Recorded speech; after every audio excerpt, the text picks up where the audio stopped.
Greetings adventurers and welcome to the Loot Goblin Marketplace. Today I might look a little different, probably because I ended up stumbling through a portal into what I can only describe as an active war zone, because today's treasure is an old one coming from the Warhammer 40K universe called the Furry Heresy. Make sure to like and subscribe, and don't forget to check out my second channel where I actually will be doing 40K shorts. And it goes like this. Our Dungeon Master smote us. He smote all of us. Dark Heresy, we're in the depths of the Hive after 10 sessions of tracking down a temple tendency operation to destroy the Hive in order to replace every single person of leadership or importance with their seconds, who are temple supporters. We've apparently been listed as dead by the Inquisition, and someone has been remotely saving our bacon or doing us favors, all the while leaving us a trail to the temple's operations. We were a 6-strong force of former Arbites hot on the heels of some heresy and level 5 to boot. We all opted for power mauls, shields, big-ass shotguns with exterminator, a flame-projecting single-shot modules mounted.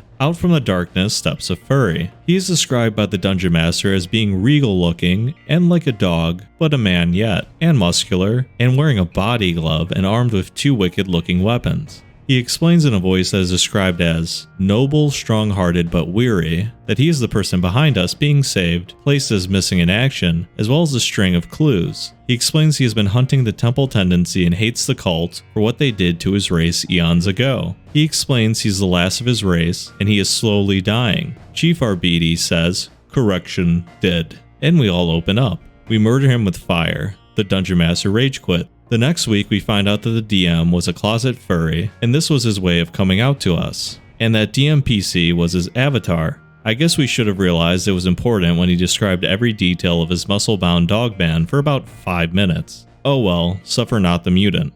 Now to be fair, the furry community comes in all shapes and sizes, but it's undeniable that a decent size of the community would commit what would be considered heresy, by the standard of these soldiers. And honestly, it might be the most 40k thing ever to just exterminate a dying race for no other reason besides the fact that, you're the Imperium of mankind and every other species in the universe is an active threat to your existence. Or at least you'll tell yourself that as you blast out that furry's brain, who apparently has been helping you the entire campaign. I just want to give this little caveat as the second part of this story kind of contextualizes it, and I think it does qualify as a horror story, but let's see what you think. Round 2. DM of the above, who rage quit, kinda got upset for a while, but eventually found his people, and by his people I mean the store's contingent of fox-tailed wearing fat people.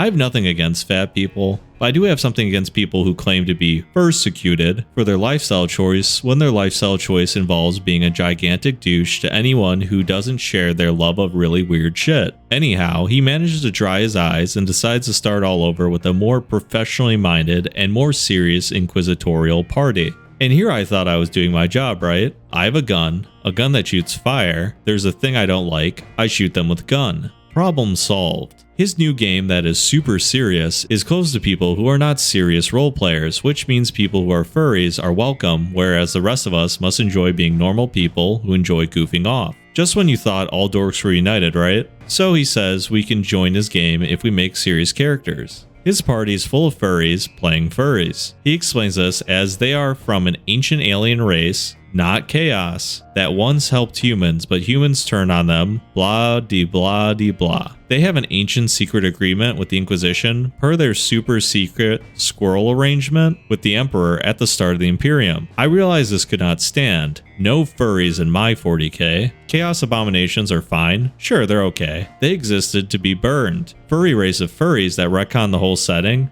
Not an effing chance. Not from this guy. When I wore a badge and a gun, I had a copy of the uplifting primer in the glove box of my cruiser, and damn it all, nobody is going to ruin my 40k. Begin Operation Ruin Dark Heresy for the furs at the local game store, and also pick up nachos. We are bad at naming things. We infiltrate the game in pieces, each member playing something that the party doesn't have. Normal humans played by non-brain damaged members of society that actually have jobs and don't live off mommy and daddy as they go to art school, which they then use as an excuse to draw as much furry Roll34 as possible / end mini rant. We rolled up open-minded, mechanicus monkeys, explaining to the DM that we would honor any ancient treaty no matter what, so long as we get a first crack at archaeotech and shiny bits. He allows us to join. First gaming session is on a table with 2 of those long bench seats. I'm sure your game store has those. On one side is the Coalition of the Willing, made up of the trio of tech priests, all level 5. On the other side is a bunch of smelly people with fake fur trappings. Their broken characters rolled up and ready. By the by, each stat of theirs, due to racial bonuses, is made up of the following formula: 30 plus 3d12, and includes special classes such as Dark Reaver and Harvester of Sorrow, and other crap that is epic level equipment, best quality that destroys all armor, and has impossible ranges. For example, there's a sword that he invented that is only usable by their race due to their close relationship with nature. This nature alignment allows them to wield a sword made of what appears to be black, ever-shifting tar, that when it strikes you, you take 1d10 damage with no armor or toughness save per turn until one of their kind heal you. It's called a Sword of Forgiveness or some other weeaboo shit, as they have to forgive you for you to not die. Thanksgiving dinner poop sword notwithstanding, we are ready. Our once awesome, non-fail-tastic DM tells the party that we were responsible for the destruction of his last game.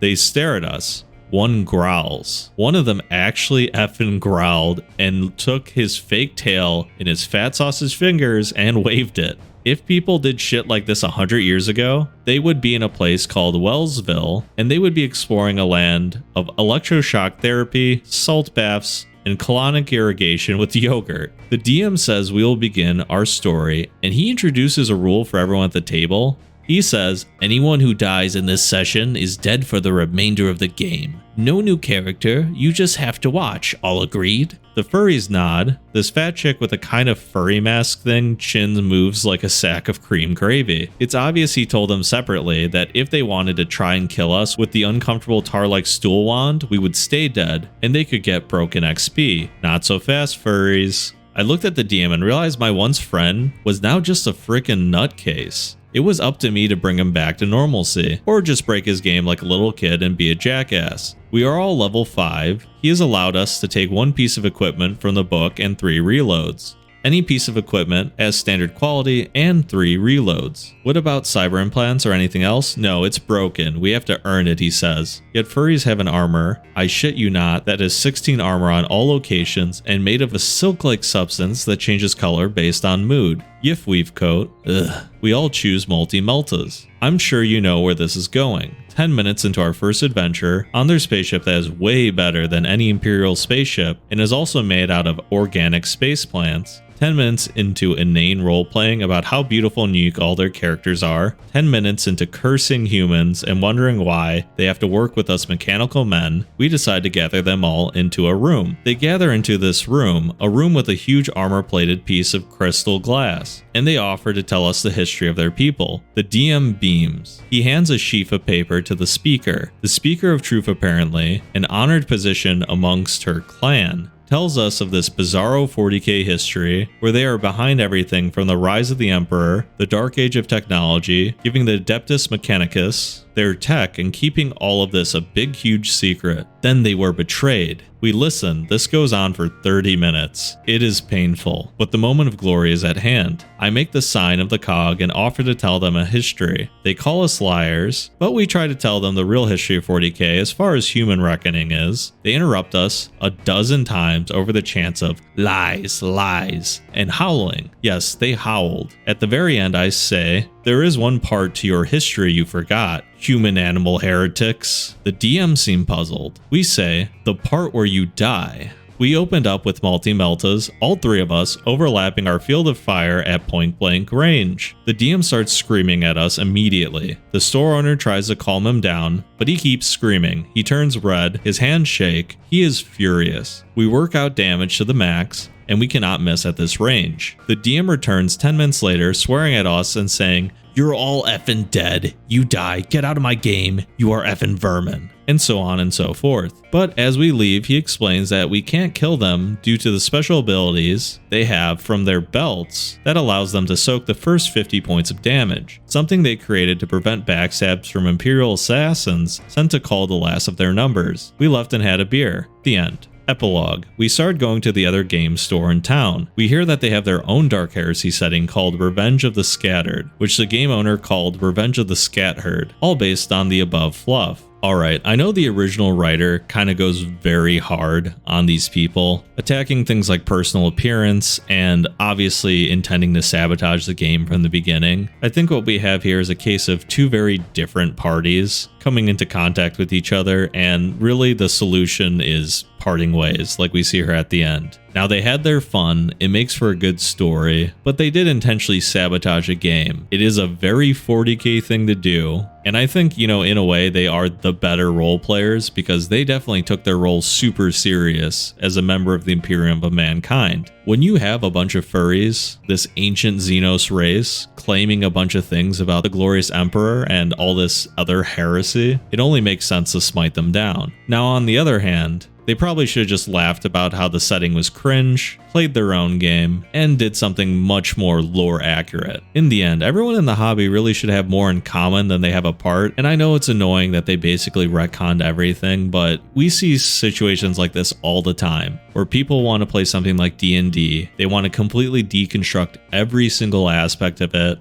have gods that are completely inverse to their versions in the official campaign setting, and really what they want is they want the basic mechanics and they just want to be able to say they're playing quote-unquote D&D. They're obsessed with their thing, and they like Dark Heresy and 40k, so they want Dark Heresy and 40k to be completely overrun by their thing. All in all though, I think we could have found a good compromise here, you know? Make the furries agents of chaos, and have the Imperium of Man try to exterminate them. Maybe run a dueling campaign, I don't know, it could be fun. Anyways, thanks for stopping by, and make sure to check out that second channel if you like 40k content. I'm glad to have you guys here, and I think I'm gonna have to find my way back home. Thanks for stopping by, and farewell for now.